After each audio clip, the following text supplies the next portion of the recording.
올 한 해 동안 이 사용자의 컴퓨터를 잠그거나 정보를 암호화해서 금품을 요구하는 랜섬웨어는 늘어나고 메시지에 첨부한 주소를 클릭하면 설치해둔 악성 코드로 금융 정보를 빼가는 이른바 스미싱 공격은 줄어든 것으로 나타났습니다.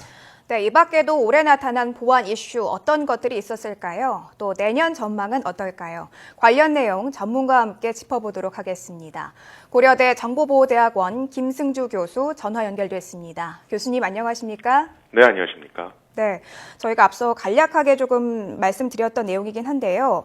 국내 주요 보안 업체들이 꼽은 올해 주요 보안 위협 가운데 하나, 바로 랜섬웨어였습니다. 우선 이 랜섬웨어가 무엇인지, 또 올해 나타난 이 랜섬웨어 공격에는 어떤 특징이 있었는지 궁금한데요. 짚어주시죠. 일단 그 랜섬웨어는 그 네. 몸값을 의미하는 랜섬이라는 단어하고요. 그다음에 소프트웨어를 의미하는 웨어의 합성어입니다. 네. 일단은 내 PC가 랜섬웨어에 감염이 되게 되면 내 PC에 있는 모든 파일들이 암호화됩니다.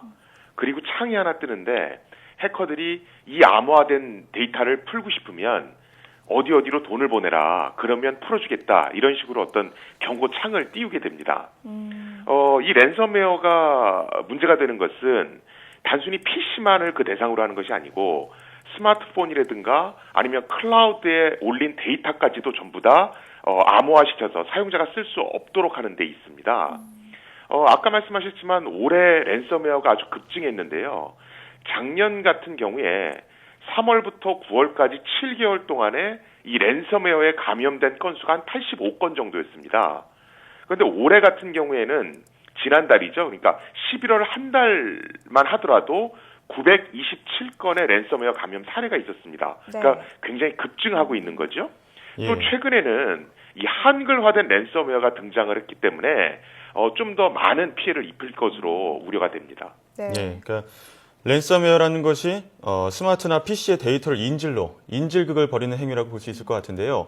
이러한 것들이 급증하고 있는데 이 랜섬웨어 공격이 내년에도 계속해서 많아지거나 혹은 가장 위협적인 공격으로 진행이 될 거라고 전망을 하십니까?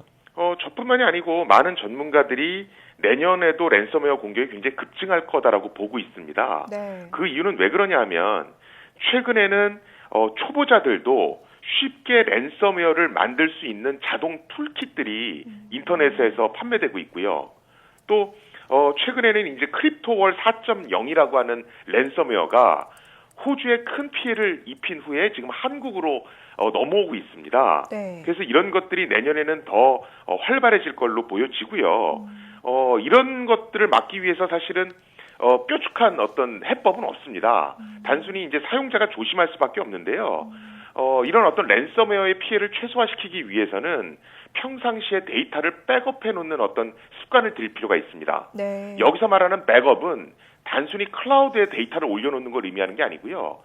인터넷과 분리된 별도의 외장 하드에다 데이터를 저장해 놓으실 필요가 있습니다. 이 내년에도 랜섬웨어 공격가 기승을 부릴 것이라고 교수님께서 말씀해 주셨는데요. 그렇다면 이와 함께 올해 나타났던 신종 사이버 공격이나 위협, 이 랜섬웨어 외에도 어떤 것들이 있었는지 궁금한데요. 설명해 주시죠. 올해 여러 가지 사건 사고가 많았는데요. 네. 가장 이슈가 됐던 것은 그 스마트카에 대한 해킹 공격이 있었습니다. 네. 예.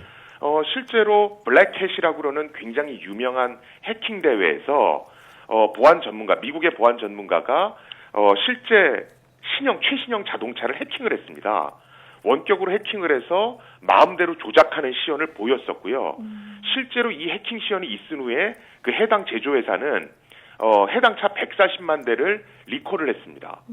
그래서 앞으로는 이 스마트 자동차, 스마트카에 대한 해킹이 본격적으로 증가할 것으로 보여지고요. 네. 또한 최근에 이제 IS라는 테러 단체가 등장하지 않았습니까? 네. 이 IS가 여러 가지 해킹 수단을 매개로 해서 사이버 테러를 감행했던 것도 올해 굉장히 어떤 이슈였던 사고 중에 하나였습니다. 네. 네, 점점 더 이 사용자들의 위험과 직결되는 그런 해킹들이 늘어나고 있는 것 같은데요. 그런가 하면 이 모바일에 악성 코드를 유포하는 방법으로 사용됐었죠. 이 스미싱은 하반기에 들어서면서 감소하는 추세를 보이고 있는데 이 스미싱이 줄어들 수 있었던 배경이나 이유가 있을까요? 스미싱이라고 하는 건 이제 SMS 문자 메시지에 예. 어떤 인터넷 주소를 보내서 그걸 클릭하는 사람들한테 피해를 입히는 그런 것이죠. 네. 예. 이 스미싱은 사실은 굉장히 골칫거리였습니다. 그래서 이것들을 줄이기 위해서 미래부라든가 아니면 한국인터넷진흥원 또 해당 통신사, 민간 보안 기업들이 굉장히 많은 노력을 하고 또 관련 프로그램들을 많이 배포를 했거든요.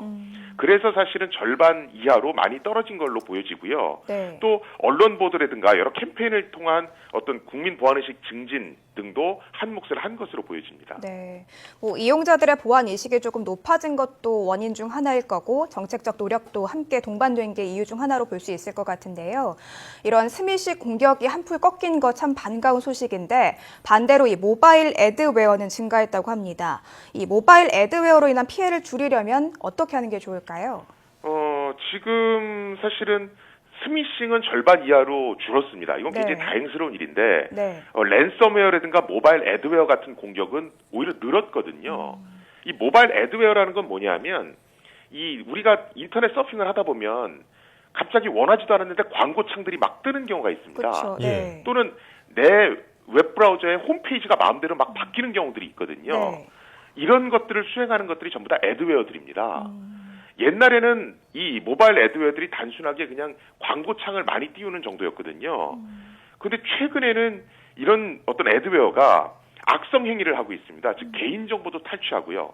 또는 이 애드웨어를 통해서 어떤 휴대폰이나 PC를 악성 코드에 감염시키기도 하고요. 그래서 이런 어떤 모바일 애드웨어가 굉장히 심각한 문제고요. 모바일 애드웨어 수 자체도 전년도 대비 약 2.5배 정도 증가한 것으로 보여집니다. 네. 예, 정말 수법이 다양해지고 있는 것 같은데요.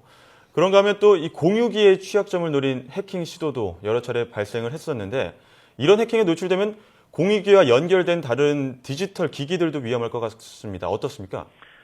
사실 올 한 해 정부가 굉장히 주력했던 것 중에 하나가 이 공유기 보안입니다. 우리가 요새 이제 스마트 디바이스, 스마트 기기들을 많이 활용하다 보니까 무선 공유기를 활용하는 집안들이 많이 늘고 있거든요. 네. 또 요새는 데이터 요금 어떤 사용제가 나오면서 많은 사람들이 통신 요금을 절약하기 위해서 이제 밖에 나가면 공짜 무선 공유기, 공짜 와이파이를 습관적으로 찾게 된단 말이죠. 네. 예. 그러다 보니까 해커들이 어떤 기기들, 스마트 디바이스들을 일일이 해킹하려고 하는 것이 아니라 이 무선 공유기를 해킹하려고 시도를 많이 합니다. 일단 이 무선 공유기가 해킹이 되면 이 무선 공유기를 통해 접속하는 모든 기기들을 전부 다 해킹에 노출되게 할 수가 있습니다. 네. 그래서 이 무선 공유기 보안은 굉장히 중요하다고 할 수 있겠습니다. 네. 그렇다면 이 말씀하신 무선 공유기라든가 아니면 또 사물 인터넷도 서로 연결되어 있으니까 한 군데가 뚫리면 모든 보안이 굉장히 취약해지기 쉽거든요. 네네. 이런 경우에는 보안 어떻게 관리하는 것이 효과적일까요? 일단은 많은 사용자분들이 잘못 알고 계신 게 있는데요. 네. 많은 사용자분들이 무선 공유기에 대해서 접속 비밀번호들은 대부분 설정을 해놓으십니다. 네. 근데 이 접속 비밀번호 설정만 갖고는 조금 부족하고요. 무선 공유기를 안전하게 쓰기 위해서는 3가지 요건이 만족돼야 됩니다. 첫 번째는 무선 공유기 접속 비밀번호를 반드시 설정해 놓으셔야 되고요. 이 접속 비밀번호 외에 관리자용 비밀번호라는 게 있습니다.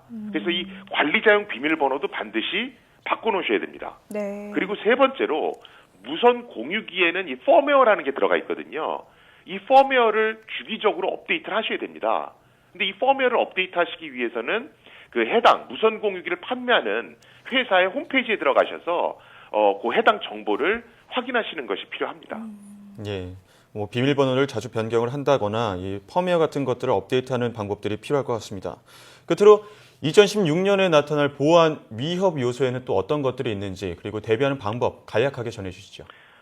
일단은 아까 말씀드렸지만 스마트카를 비롯해서 IoT 기기들에 대한 해킹 위협은 계속해서 증가할 걸로 보여지고요. 예. 특히나 우리나라 같은 경우에 최근에 간편 결제, 어떤 핀테크들이 많이 도입되고 있기 때문에 이런 결제 시스템에 대한 어떤 해킹 시도들이 많이 발생할 걸로 보여집니다.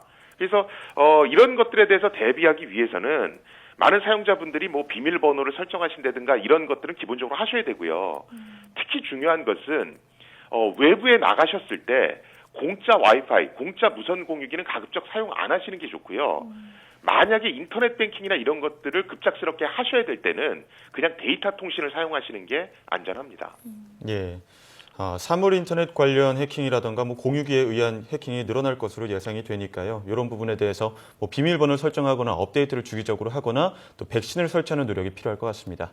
지금까지 고려대 정보보호대학원 김승주 교수와 함께 이야기 나눴습니다. 교수님, 오늘 말씀 고맙습니다. 네, 감사합니다.